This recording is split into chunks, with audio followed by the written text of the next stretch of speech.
Hi there, I'm David Shock Dingo Dixon, and I play Cardinal Goya and Professor Mason. What brought me to the project was I first saw this on the VAC several years ago, and it was the audition for Eve herself and Haley's. Unfortunately, I ran out of time and I missed the audition, so I was really bummed about that, but the second round of auditions came by and I jumped on a chance. What I found interesting about this was the art style. Something about it was just fresh and new, so I wanted to try it out, and I love a good adventure story. So as I started looking more and more about the character motivations and the details that Mars put on the page, I just said I have to join up.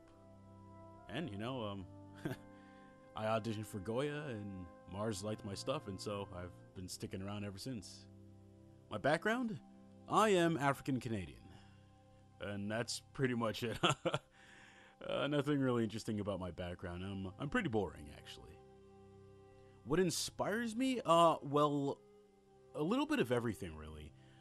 As a kid, I really watched cartoons a lot. I watched reruns of Looney Tunes, Animaniacs. I watched pretty much a whole library of things, and that really, gets your mind going. It inspires you. One of the things that I learned was failed impressions can often lead to creating new character voices. In my case, I started off trying to do impressions of certain characters, and even though several times I wasn't successful, it would arm me with some new skills and new voices, and pretty much inspire me on the path to, forging someone of my own. So, for instance, I could try and go for a Yosemite Sam type voice, but doesn't matter if I miss the mark. It often says, okay, here's a new kind of southern voice, an angry voice. And from there, I can tweak it and come up with several new characters. If you mess with the speed of talking, if you mess with the pitch, all sorts of things can just really, lead you on a path of discovery. Also, I recommend, if you read comics, try and do dramatic reads of some of the lines. Heck, even reading the back of a cereal box, it's all good practice. You can never have too much practice as a voice actor. So I say to you, everyone listening, tell your parents, say, hey, Mom, Dad, it's good research to watch tons of cartoons to become a voice actor. I'm doing homework. I mean, hey, it worked for me and I turned out alright, I think.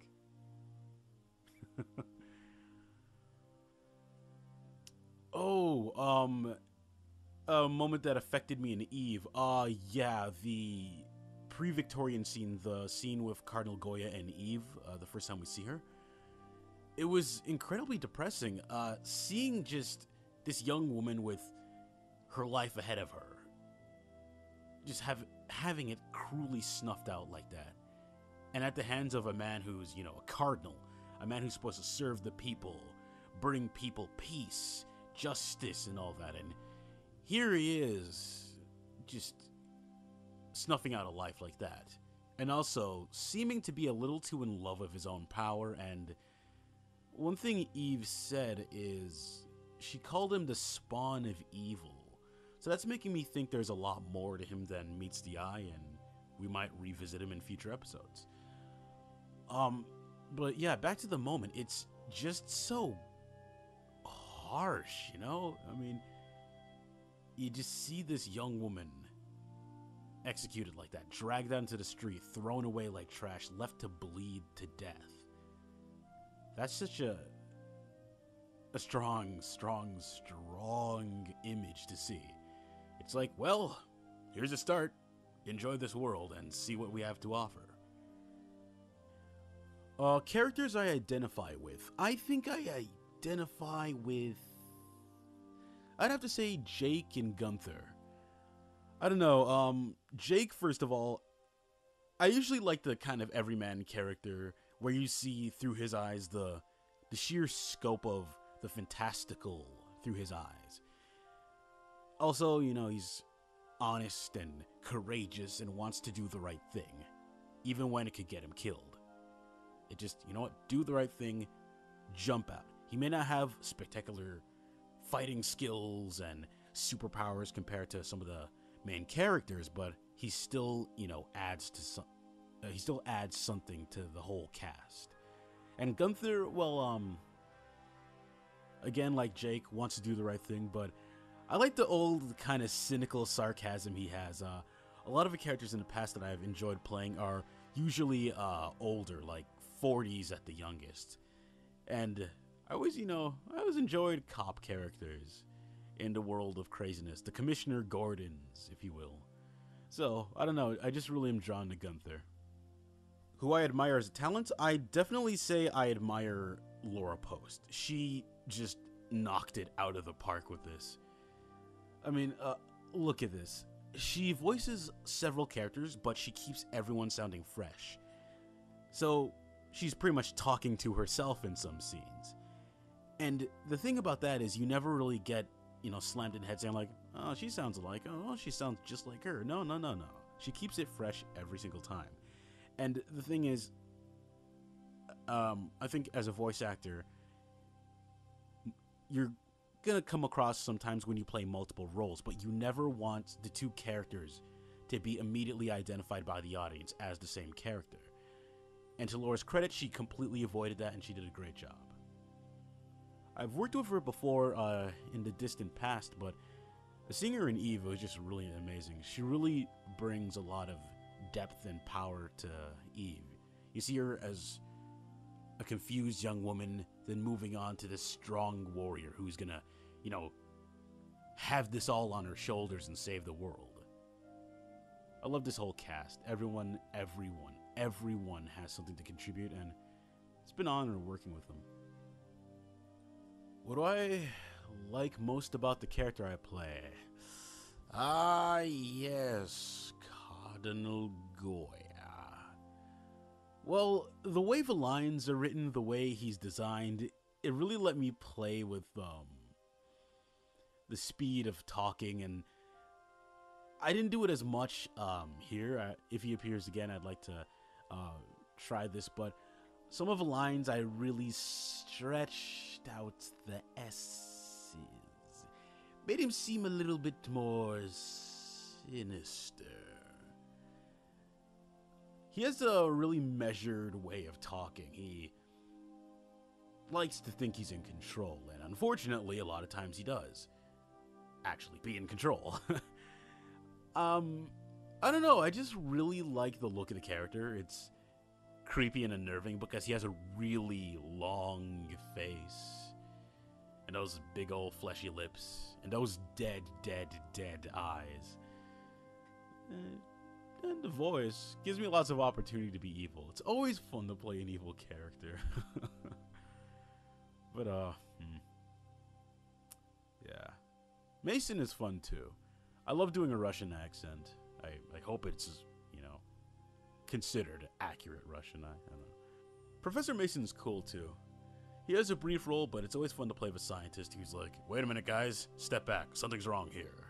Interdimensional monsters. Oh, crap. Whoa.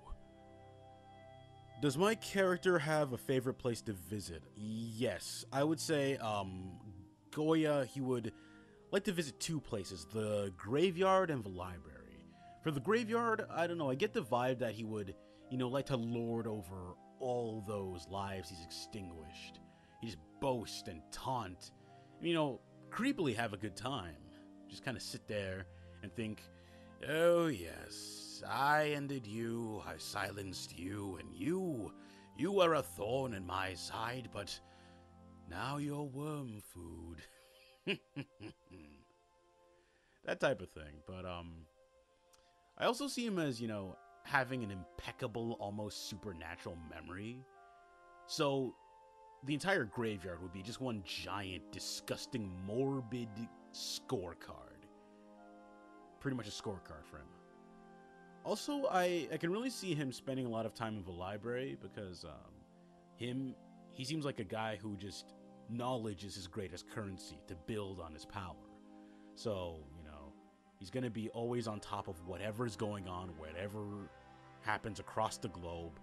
He has resources to find out and to keep connected. Because if he slips, well, someone can one-up him and overthrow him. And he wouldn't like that very much. Not one bit. Two of my favorite and inspirational voice actors are Frank Welker and Phil Lamar. The reason I really enjoy those two is because they just have a massive amount of range. It's often extremely hard for me to tell who they're playing until I look at the credits at the end of an episode. In the case of Frank Welker, it's kind of hilarious. For years, I watched so many cartoons with him in it, but I only knew him as Soundwave. So looking back, I realized, oh, wait a minute, he's Freddy and Scooby-Doo. When I look further, hey, he's Dr. Claw. And you look, and then you're like, oh, wait, this guy's supernatural. He can do animal noises so well. He's Abu from Aladdin. Whoa. And Phil Lamar's like that, too. I've heard him as Samurai Jack. I've heard him as Vamp from Metal Gear Solid 2, Sons of Liberty. That one really threw me for a loop. Pretty much, I really want to be like them and have a really good, solid range. I mean, it's one thing to have a lot of voices at your disposal, but you have to make every one of them really count. Because if you have 45 voices, but all of them are kind of shaky and they don't really have that strength, they don't really have that character built in them, then it kind of defeats the purpose. But all of these guys, their characters, all of them stand out so much, and they're so diverse and full of depth.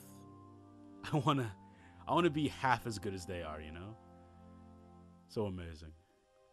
One of my favorite projects from the past, I would have to say Snoken Productions, their series Frost.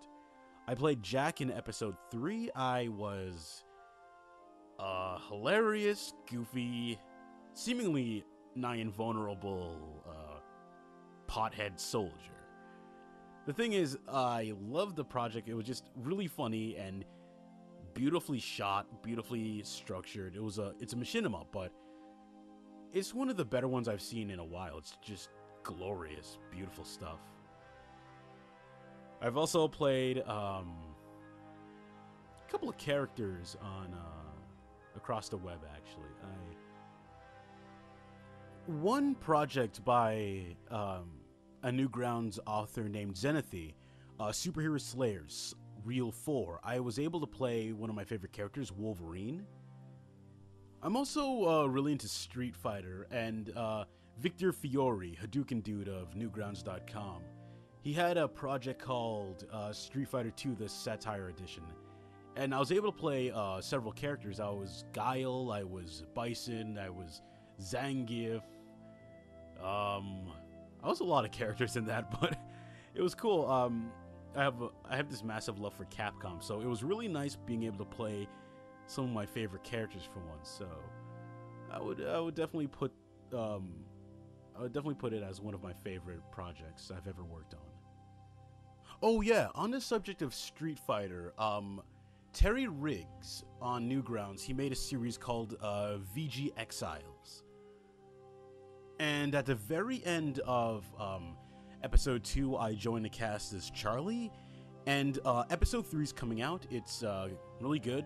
Keep an eye out for that. But what makes me really interested in that project is it's a sprite flash, but it's not a mindless, brawling beat-em-up. There's amazing, spectacular, over-the-top choreography that actually fits in with what the characters can do. It's not just like a random Dragon Ball Z boost where everyone can shoot lasers even if they've never shown that ability before. It's nothing like that. Another thing is there's an actual coherent, overarching story that's a part of it, and it's really well done, really well thought out.